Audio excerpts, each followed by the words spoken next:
2019 question 6 gives us some information about a bond and then asks us what the price is.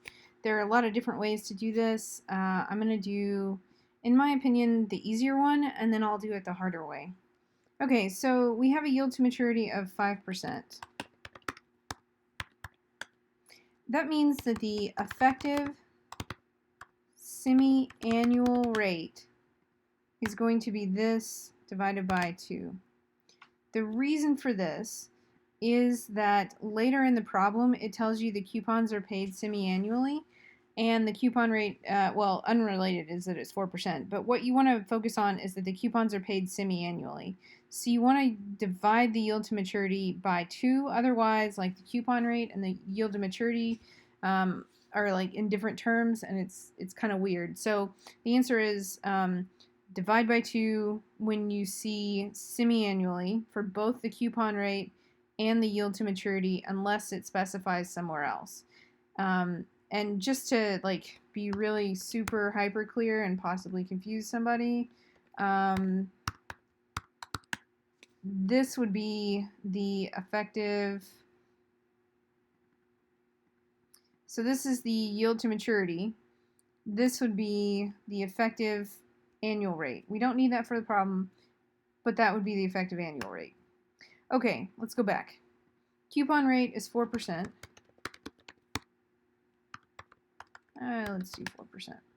So that means that given the face value of 1,000, that the coupon itself is going to be 1,000 times 4% divided by 2, because it's semi-annually.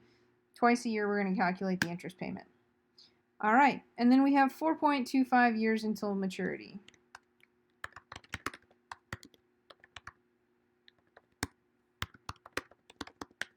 All right, this, in my opinion, is the easiest way to do this. We are going to get an effective daily rate. To do that, we do 1 plus the effective semi-annual rate to the power of 1 over 365 divided by 2. The reason we do that is because it is an effective semi-annual rate. The number of periods, in fact, let me just make this even clearer. Days in semi-annual term equals 365 divided by 2. So there's 182 days in a semi-annual term. So the effective daily rate is going to be 1 plus 2.5% to the power of 1 over 185, because there are 182.5 days in the period, minus 1. So we get a really, really small interest rate. On day 0, we have no cash flows. The first cash flow is going to come in 0.25 times 365 days. So 91.25 days. We're going to have 9 cash flows because it's 4.25 years. The next coupon payment is going to come in 182.5 days.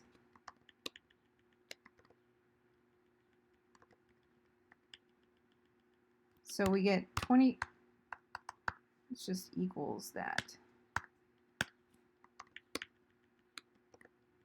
That continues until the very last period when we get the face value and the coupon payment back. We can use the effective daily rate, oops, to the power of time. I know I did something wrong. Divided by. Nope, that's not right.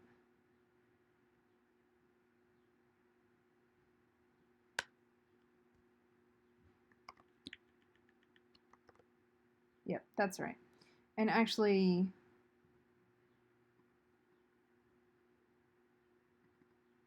there we go. So the NPV is going to be the sum of all of these cash flows. That is 972.07. Here's the alternate version. This version says if I'm standing when I only have 4 years left, I will have payments, so pretend that that's times 0. I will have a bond payment of $20, our coupon payment, and that will go out for 9 times, and then we'll have the end. If you do an NPV formula,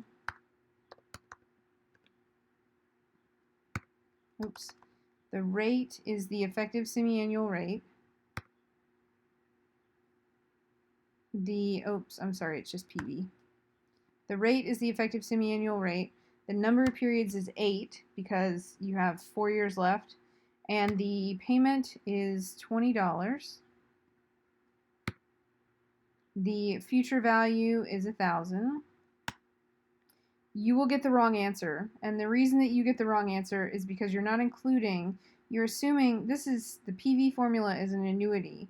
So what you have to do is, first of all, you have to put a negative sign because that makes the price positive, and then you have to add the initial payment of $20.